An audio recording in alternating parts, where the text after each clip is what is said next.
Welcome back student. स्वागत करुछि Bharti classes को। मु आपण मानकर सागर सर पंचम श्रेणी पिला मानकर साहित्य बहिर प्रथम गद्य बा द्वितीय विषय जार नाम होची उपयुक्त बेश पकाई आस, जहाको प्राबंधिक मनोज दास रचना करथिले। ए विषयटी को आमे माने पूर्व वीडियो रे कंप्लीटली बुझी सारिछे। अर्थात विषय रे काहे विषय नामकरण काहे कि उपयुक्त बेश पकाई के आस एभली लिखा जायछि, कौन राजा से शिक्षा लाभ पाइले से विषय को आम कंप्लीटली बुझी सारी। एवं समय आसी जाए विषय जो अभ्यास प्रश्न उत्तर अच्छी यह आम कंप्लीटली गोटे वीडियो माध्यम ही शेष करवा। आशा करी आरंभ वीडियो को शेष पर्यंत देखिए और निज नोट खातार लिखिकी रखिए। बुझीगला? तो चलतु सीधा सड़क प्रथम प्रश्न को जीवा। जदि ता पूर्व आपण मैंने आम चैनल को सब्सक्राइब करना चैनल को सर्वप्रथम सब्सक्राइब करनी। जदि चाहूँगी पूरा पंचम श्रेणीर आरंभ वर्ष शेष पर्यंत एग्जाम प्रिपरेशन चैनल माध्यम करने को प्रत्येक दिन वीडियो देखा चाहते ताले निहाती भाव चैनल को सब्सक्राइब करंतु। चैनल को सब्सक्राइब करने पर पाखे एक बेल आइकन आसवा को क्लिक करके ऑल नोटिफिकेशन बटन रे क्लिक करने और निज सांग मान सहित शेयर करेंगे। ओके, प्रथम प्रश्न कौन पचार आस कथबार्ता हेबा। प्रथम प्रश्न कही राजा राज्य जय कले पोशाक नुआ हीरा खंडीए लगाती कहीं। तो उत्तर रे लिखिबा राजा राज्य जय कले निजर प्रभाव प्रजा को जणाइबा पोशाक नुआ हीरा खंडीए लगाती। कौन पे जनाती कहीं लगाती नुआ हीराटे ना प्रजा को जणाइबा निजर प्रभाव प्रजा को जणाइबा। बुझीगला? द्वितीय प्रश्न राजा मंत्री को निदर उठाई कौन देखाइले ना राजा मंत्री को निदर उठाई पर्वत उपरे देखा जाउथिबा आलोक को देखाइले। कहाँ को देखाइले किए देखाइले? प्रथमे राजा देखिथिले, राजा एबे मंत्री को देखाइले। बुझीगला? परवर्ती प्रश्न सन्यासी तांको चेला द्वारा राजा निकट को पठाइथिबा खबरटी कुह। सन्यासी तांको चेला द्वारा बा तांको शिष्यंक द्वारा राजा पाखक खबर पठाइथिले जे राजा उपयुक्त बेश पकाइकी आसंतु। अर्थात यही जो बेश आसी से बेश नुह उपयुक्त बेश पकाइकी आसंतु। आ से उपयुक्त बेश कौन थिला ना निजर चिंताधारा को प्रथमे बदलांतु। कौन सी बेश मड़ेकी पोशाक बेश को सन्यासी खोजिक बसी नथिले कि चाह बसी नथिले। प्रथमे से चाहूले जो राजा लक्ष लक्ष राजा को हराई, जो राजा अनेक प्रदेश जीति केते माने कौन केते शत्रु को मारी, से बेश मोर दरकार नहीं। से अनुताप करंतु कि मु कौन करिछि, मु कौन भूल करिछि, से अनुताप करंतु, तांको चिंताधारा को बदलांतु, से ही पोशाक को ही पकईकी आसंतु बोली सन्यासी प्रकृत रे तांको शिष्यंक द्वारा खबर पठाइथिले, जोटा कि राजा परिशेष बुझी पारिथिले। बुझीगला? परवर्ती प्रश्न जड़े मनुष्यर उपयुक्त बेशटी कौन? देखंतु उत्तर लिखाई जड़े मनुष्यर उपयुक्त बेश होछि तार नम्रता, तार नम्रता स्वभाव। परवर्ती प्रश्न राजा निजको मूर्ख बोली मन कले कहीं ना राजा एते चेष्टा सत्वे भी सन्यासी को दर्शन करिपारिले नाही। से जेते थर बेश बदलाई थिले भी सन्यासी खबर पठाउथांती जे से उपयुक्त बेशरे आसंतु। पूर्वरु राजा निजको खूब प्रभावशाली और क्षमताशाली भावी गर्वरे अंध हो जाइथिले, मात्र आज से जड़े साधु को भेटिबाकू अयोग्य विवेचित होउछंती। ए कथा चिंता करी राजा निजे निजको मूर्ख बोली हृदयंगम कले। बुझीगला? तो परवर्ती प्रश्न 2 नंबर प्रथम प्रश्न कौन पचारछि बंधनी मध्यरु ठीक शब्द नहीं शून्य स्थान पूरण करिबा। देख ये सबुतक आपण मानक बंधनी मध्य शब्द देछि, प्रत्येक प्रश्न पछरे जहाँ ठीक लगे सेटा हमको उत्तर लिखा पड़ो। तो प्रथम प्रश्न कौन पचारछि सकाळु किछि समय डैश कले देह फुर्ती लागिबो। तो चलाबुला लिखिपर। तो प्रथम लिखा सकाळु किछि समय चलाबुला कले देह फुर्ती लगे। द्वितीय प्रश्न को जीवा चैतन जंगलरू डैश संग्रह करी चले। चैतन जंगलरू काठपत्र संग्रह करी चले। तो उत्तर लिखा काठपत्र। बुझी होछि? परवर्ती प्रश्न बुबुर जन्मदिन रे समस्ते डैश रे मातिछंती। बुबुर जन्मदिन रे समस्ते हस खुशी रे मातिछंती। बुझी होछि पिला माने? परवर्ती प्रश्न यात्रा देखिबा पई डैश रो बहुत लोक रुंड हेले। डैश रो बहुत लोक रुंड हेले ना आख पाखर बहुत लोक रुंड हेले। तो ये लिखा आख पाख। बुझी होछि? लास्ट को देछि नम्रता डैश ठारू बड़ी बड़ संपद। नम्रता सुना रूपा ठारू बड़ी बड़ संपद। तो लुगा पटाटा बळीगला यहाँ आमर कौन सी कार्य आसुना। तो उत्तर हो गला 5टी जाकर सठिक भाव में। तो ये सबुतक उत्तर को मुझे सठिक भाव में सजाड़ी रखी अच्छी। आपड़ चाहिए निज नोट खातार कंप्लीटली 2 नंबर प्रश्न को उत्तरी पारे। बुझीगला। एबे 3 नंबर प्रश्न को चलतु। कौन पचार 3 नंबर प्रश्न, जनहीन कहले जन शून्य को बुझाए बा मनीष शून्य को बुझाए, अर्थात यही अर्थ को बुझाऊँ जनहीन। सेपरी तल शब्द गुड़िक क्यों अर्थ को बुझाइब सेगुड़ाक उत्तर लिखा। तो चलतु। धनहीन, धनहीन माने पिला माने कौन हम ना धन शून्य। बुद्धिहीन माने बुद्धि शून्य। मंत्रीहीन माने मंत्री शून्य। ज्ञानहीन माने ज्ञान शून्य। वस्त्रहीन माने वस्त्र शून्य। क्रियाहीन माने क्रिया शून्य।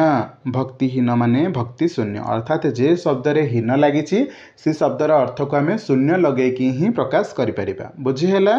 4 नंबर प्रश्न कौन पचार आपण को ना मु तुम सहित मामू घर को जीवी। एठारे मु पदटी प्रथम पुरुष, तुम पदटी द्वितीय पुरुष और मामू पदटी तृतीय पुरुष अटे। जेकोसी नाम को बुझाउथिबा पद मध्य तृतीय पुरुष ही अटे। सेहीपरि तल वाक्य प्रथम पुरुष रे थिबा पद चारिपटे शून बुलाइबा, द्वितीय पुरुष रे थिबा पद चारिपटे स्क्वायर बुलाइबा बा वर्ग चित्र किंबा आयतचित्र बुलाइबा और तृतीय पुरुष रे थिबा पद चारिपटे ट्रायंगल बनैबा बा 3 कोणिया एक त्रिभुज बनैबा। बुझीगला। तो चलतु यार सठिक उत्तर को लिखिबा। प्रथम पुरुष रे कौन जाउची सब बेले मन रख मु हैला। द्वितीय पुरुष रे तू तुमे तुम्भे माने तृतीय पुरुष रे आउ जहा बळिला हैला। जेकोसी नाम आसिला बा कोनोसी तृतीय पुरुष रहिले सेठी आमे ट्रायंगल बनैबा। तो प्रथम प्रश्न कौन पचारछि देख, मु मो जन्मभूमि को भल पाए। प्रथम पुरुष कौन होची मु, तो मु रे बुलेई देले, मोरे बुलेबा कि नाई जन्मभूमि रहिला तृतीय पुरुष, तेणुक जन्मभूमि को ट्रायंगल आमे बनई देले। ओके। द्वितीय प्रश्न रे कौन पचार पंकज बाबू, ये जनकर नाम अटे, तेणुक से तृतीय पुरुष रहिले सेठी मध्ये आमे ट्रायंगल बनैले। जड़े नम्र व्यक्ति, तो आउ कौन से प्रथम पुरुष द्वितीय पुरुष शब्द नाही एठी, तो बनैबा को पड़िबा नाही। तृतीय प्रश्न, तुमे कहा को खोजुछ।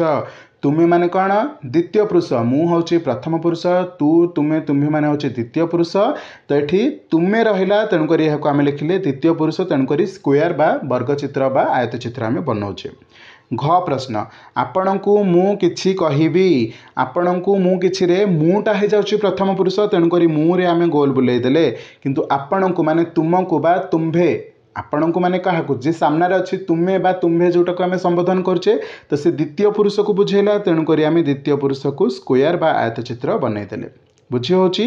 तापर प्रश्न, से कदापि मिछ कहती नाही। सेटा कौन है मु कि नो, तुमे कि नो, ताले से कौन है तृतीय पुरुष। पुनर्बार कहूँ मु हूँ प्रथम पुरुष, तुमे हूँ द्वितीय पुरुष, किंतु आ जी रहिले से होसन तृतीय पुरुष, तेणुक से होगा तृतीय पुरुष, तेणुक आम ट्रायंगल बनैले। बुझीगला। सब पिला मानक पे प्रश्न उत्तर क्लियर अच्छी। चलतु 5 नंबर प्रश्न को। ठीक बनान लेखा थिबा शब्दटी को बाछि पाख कोठरी रे लिखिबा। तो देखंतु एमानक भितरे ठीक कोटा, ब रे हर्षई विस्मय दंतेश्वरे म फला, एटा ही प्रथम रु ही ठीक अच्छी, तेणुक आम यहाँ गोल बुलाई दबा, आउ बाकी गुड़ाक सब भूल अच्छी। बुझीगला। द्वितीय प्रश्न, द्वितीय प्रश्न ख रे कौन पचारछि, प्रथम पोशाक भूल अटे, द्वितीय पोशाक ठीक लगुच, तृतीय पोशाक आमर भूल अच्छी, चतुर्थ पोशाक भूल अच्छी, दंतेश आसब नहीं, द्वितीय पोशाक ही सठिक अच्छी। तृतीय प्रश्न, सम्मुख सम्मुख सम्मुख सम्मुख, 4टी सम्मुख भितर प्रथमे दंत्यस रहिबो, म तले म फला तले हर्षौ रहिबो, कोठी अच्छी ना एठी रहिबो, आउ सब गुड़ाक कैंसल कर दियो कहीं गुड़ाक भूल अच्छी। बुझीगला। चतुर्थ रे घ प्रश्न कौन पचारछि, सन्यासी देखंतु दंत्य स रहिबो, न तले न फला रहिबो, ब फला रे आकार रहिबो, पुणी दंत्यस रे दीर्घ ही रहिबो। तो ये ऑप्शन गुड़िक कोठी दंत्यस रे दीर्घ ही अच्छी, या पाखरे गोटे दीर्घ ही अच्छी, या पाखरे गोटे दीर्घ ही अच्छी, किंतु न रे न फला कोठी अच्छी, एठी अच्छी। तो यहाँ आमर हम सठिक उत्तर, आ बाकी सब गुड़ाक काटी दियो। बुझीगला। बुझीगला पिला माने। परवर्ती प्रश्न पचारछि अश्रु को लेकिन, अश्रु रे मूर्धन्य स रे र फला रहिबो प्लस हर्षौ रहिबो, ता माने एटा आपण मानकर सठिक उत्तर रहिबो, बाकी सबतक को काटी दियो। आपणक सब प्रश्नर उत्तर साइड रे ठीक करिकी बॉक्स रे मु लिखि रखिछि, एहाको आपण निज नोट खाता रे लिखि परिबे। 6 नंबर प्रश्न, तले लिखा जाइथिबा शब्द गुड़िक मध्यरु जो शब्द गुड़िक कौनसी शब्दर विपरीत अर्थ को बुझाउछि ताकू बाछिकी अलगा लिखिबा। बुझी होची। तो देखंतु अवश्य, असाधारण। ओके, क्वेश्चन को भल भाव बुझा प्रथमे। ओके, क्वेश्चन टा कहूँ कि ଆପଣଙ୍କ ଏଇ ଶବ୍ଦ ଗୁଡ଼ାକୁ ଭଲରେ ପଢ଼ିବାର ଅଛି। ୟାଙ୍କ ଭିତରୁ ଯେଉଁ ଶବ୍ଦଟା କାହାର ଗୋଟେ ବିପରୀତ ଶବ୍ଦ ତାକୁ ହିଁ ଲେଖିବା। ଦେଖନ୍ତୁ, ଅବଶ୍ୟ କାହାର ବିପରୀତ ଶବ୍ଦ ନୁହଁ। ଅସାଧାରଣଟା ହେଉଛି ସାଧାରଣର ବିପରୀତ। ତାମାନେ ଆମେ ଏଇଠି ଅସାଧାରଣ ପାଇଁ ଅସାଧାରଣକୁ ଲେଖିଦେବା, ଏଇଟା ଗୋଟେ ବିପରୀତ ଅର୍ଥ। ଅନୁମତି କାହାର ବିପରୀତ ନୁହଁ, ଅପୂର୍ବ କାହାର ବିପରୀତ ନୁହଁ। ତେଣୁକୁ ଏଗୁଡ଼ାକ କାଟିଦେଲେ ଆମେ, ଯେଉଁଟା ଠିକ୍ ସେଇଟାକୁ ଆମେ ଅସାଧାରଣକୁ ବକ୍ସରେ ରଖିଦେଲେ। ପୁନଶ୍ଚ ଦ୍ୱିତୀୟ ଲାଇନ୍କୁ ଦେଖନ୍ତୁ, ଅବକାଶ ମଧ୍ୟ କାହାର ବିପରୀତ ଅର୍ଥ ନୁହଁ, ଅଦ୍ଭୁତ କାହାର ବିପରୀତ ଅର୍ଥ ନୁହଁ, ଅଗତ୍ୟା କାହାର ବିପରୀତ ଅର୍ଥ ନୁହଁ, ଅଯୋଗ୍ୟଟା ଯୋଗ୍ୟର ବିପରୀତ, ଅଯୋଗ୍ୟଟା ଯୋଗ୍ୟର ବିପରୀତ। ତେଣୁକରି ଆମେ ତାହାକୁ ବକ୍ସରେ ଲେଖିଲେ। ତ ଏମାନଙ୍କ ଭିତରୁ କେଉଁଟା ସଠିକ୍ ହେଇଛି? ଅସାଧାରଣ ଏହା ଜଣଙ୍କର ବିପରୀତ ଅର୍ଥ ଅଟେ, ଗୋଟେ ଶବ୍ଦର। ଅଯୋଗ୍ୟ ମଧ୍ୟ ବିପରୀତ ଅର୍ଥ ଅଟେ ଯୋଗ୍ୟର। ଆପଣଙ୍କ ଭିତରେ ଡାଉଟ୍ ଆସିବ, ସାର୍ ଅପୂର୍ବଟା ତ ହେଇପାରିବ ପୂର୍ବର? ନାଇଁରେ ପିଲାମାନେ, ପୂର୍ବର ପଶ୍ଚିମ। ଅପୂର୍ବଟା ଗୋଟେ ଅନ୍ୟ ଶବ୍ଦ ଅଟେ, ବୁଝିହେଉଛି, କିନ୍ତୁ ଏହା ବିପରୀତ ଶବ୍ଦ ଆମେ କହିପାରିବାନି, ପୂର୍ବର ପଶ୍ଚିମ ହେବ। ବୁଝିହେଉଛି? ତ ଯେଉଁ ଦୁଇଟି ଉତ୍ତର ଆପଣଙ୍କର ରହିଲା ସଠିକ୍ ଭାବରେ ଏଇପଟେ ସାଇଡ଼୍ରେ ଲେଖି ରଖିଲି। ପରବର୍ତ୍ତୀ ପ୍ରଶ୍ନକୁ ଯିବା। 7 ନମ୍ବର ପ୍ରଶ୍ନ କ'ଣ ପଚାରିଛି? ତଳେ ଦିଆଯାଇଥିବା ଅନୁଚ୍ଛେଦରୁ ପ୍ରଶ୍ନ ଗୁଡ଼ିଏ ତିଆରି କରିକି ଲେଖିବା। ଓକେ, এই ଅନୁଚ୍ଛେଦଟାକୁ ଭଲ ଭାବରେ ପଢ଼ିବା ଆମେମାନେ, ଏହାକୁ ନେଇକି ପ୍ରଶ୍ନ ବନେଇବା। ରାତିରେ ବୁଢ଼ାକୁ ସ୍କୁଲର ଅତିଥି ଭାବରେ ରଖାଗଲା। ଖାଇସାରି ପିଲାମାନଙ୍କ ସଙ୍ଗେ କଥାବାର୍ତ୍ତା ହେଉ ହେଉ ତାଙ୍କରି ପାଖରେ ବୁଢ଼ା ଶୋଇପଡ଼ିଲା। ହେଲେ ତାକୁ ନିଦ ହେଲା ନାହିଁ। ବୁଢ଼ା ଭାବୁଥାଏ, ସ୍କୁଲର ବାବୁମାନେ ଯେଉଁ ଉପାୟରେ ଏଡ଼େ ସୁନ୍ଦର ଫସଲ କରିଛନ୍ତି ତାକୁ ଟିକେ ସେ ଉପାୟ ବତାଇ ଦିଅନ୍ତେ କି ସେ ମଧ୍ୟ ତା କ୍ଷେତକୁ ଉଠିଆ କରନ୍ତା। ନିଜ କ୍ଷେତରେ ସେ ଚଳନ୍ତା, ମୁଠାଏ ଖାଦ୍ୟ ପାଇବାକୁ ଜଙ୍ଗଲର ଅନ୍ଦିକନ୍ଦି ବୁଲିବାକୁ ରକ୍ଷା ପାଆନ୍ତା। ଏମିତି ଭାବୁ ଭାବୁ ବୁଢ଼ାକୁ ନିଦ ଲାଗିଗଲା। ତାହେଲେ ଏହାକୁ ନେଇକି ଆମେ ଯେଉଁ ପ୍ରଶ୍ନ ତିଆରି କରିବା, ପ୍ରଶ୍ନ ପଚାରିଛି ଆମକୁ କ'ଣ? ଆମକୁ ପ୍ରଶ୍ନ ତିଆରି କରିବାର ଅଛି। ଅନୁଚ୍ଛେଦ ଦେଇଦେଇଛି, ଆମକୁ ପ୍ରଶ୍ନ ବନେଇବାର ଅଛି। ତ ପ୍ରଶ୍ନ ପ୍ରଥମେ କ'ଣ ବନେଇ ପାରିବା? ବୁଢ଼ାକୁ ରାତିରେ କେଉଁଠି ରଖାଗଲା? ବୁଝାଉଛି, ଆମେ କହିଛେ ବୁଢ଼ାକୁ ରାତିରେ ସ୍କୁଲରେ ରଖାଗଲା, ତ ପ୍ରଶ୍ନ ହୋଇପାରିବ ବୁଢ଼ାକୁ ରାତିରେ କେଉଁଠି ରଖାଗଲା। ଦ୍ୱିତୀୟ ପ୍ରଶ୍ନ, ବୁଢ଼ା କେଉଁମାନଙ୍କ ପାଖରେ ଶୋଇପଡ଼ିଲା? ତୃତୀୟ ପ୍ରଶ୍ନ, ବୁଢ଼ା କ'ଣ ଭାବୁଥିଲା? ବୁଝିହେଉଛି। 4 ନମ୍ବର, ବୁଢ଼ା କ'ଣ ପାଇଁ ଜଙ୍ଗଲରେ ଅତିକନ୍ଦି ବୁଲୁଥିଲା?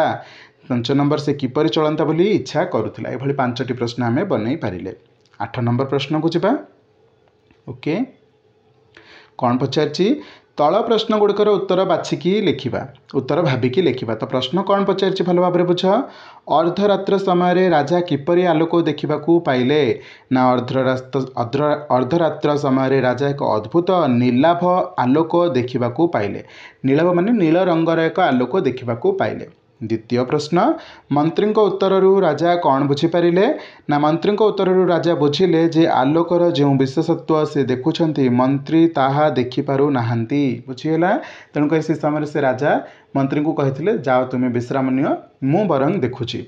ପରବର୍ତ୍ତୀ ପ୍ରଶ୍ନ, ତୃତୀୟ ଚେଲାଟିର କଥା ଶୁଣି ଅର୍ଥାତ୍ ସନ୍ନ୍ୟାସୀଙ୍କ ତୃତୀୟ ଶିଷ୍ୟର କଥା ଶୁଣି ରାଜା କାନ୍ଦ କାନ୍ଦ ହୋଇଗଲେ କାହିଁକି?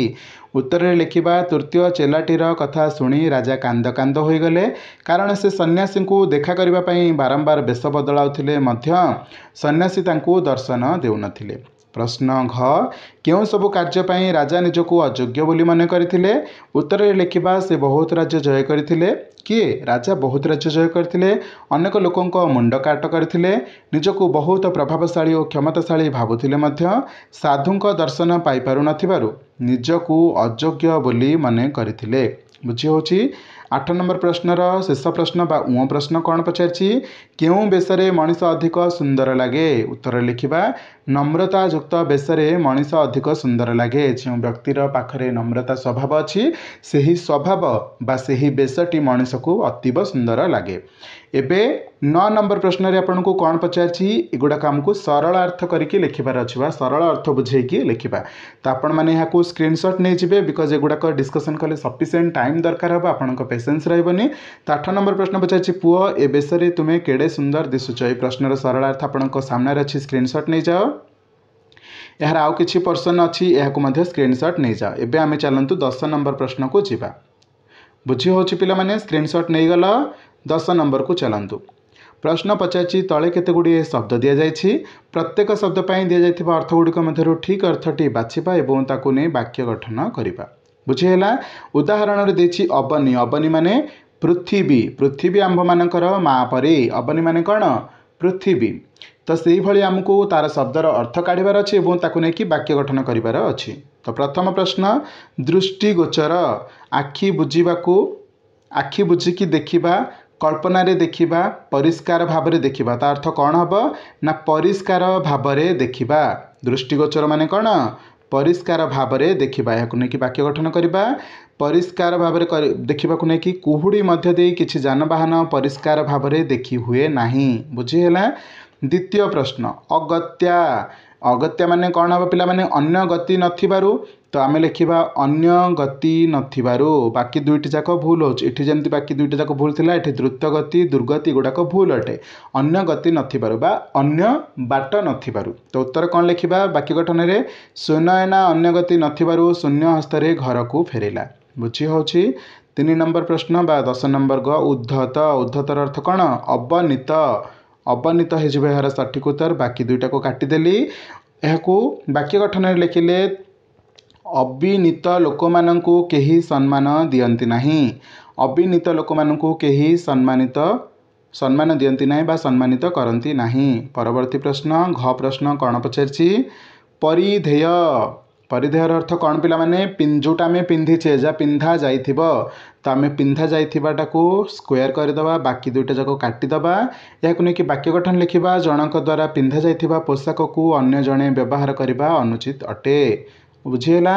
10 नंबर क ख ग घ आंसर पाईगले आपण माने एबे 11 नंबर प्रश्न को चलतु कौन पचारि जेपरी विशेष शब्दरू विशेषत्व होइछि सेहीपरि तले दिया शब्द गुड़ को बदलाई लिखा ओके विशेषत्व करके लिखा विशेष को विशेषत्व सेमती गोटे जोग करके आमको शेष में लिखा अच्छी बुझी होची यहाँ आपणकर शेष प्रश्न। तो प्रथम लिखा मनुष्यर कौन ना मनुष्यत्व जहाँ अच्छी खाली लास्ट को गोटे जोग कर घनर हो घनत्व व्यक्तिर हो व्यक्तित्व गुरुर हो गुरुत्व पशुर हो पशुत्व देवर हो देवत्व किछि परिवर्तन करिबार नाही सबुठी खाली बास गोटे जोग कर बुझी होची।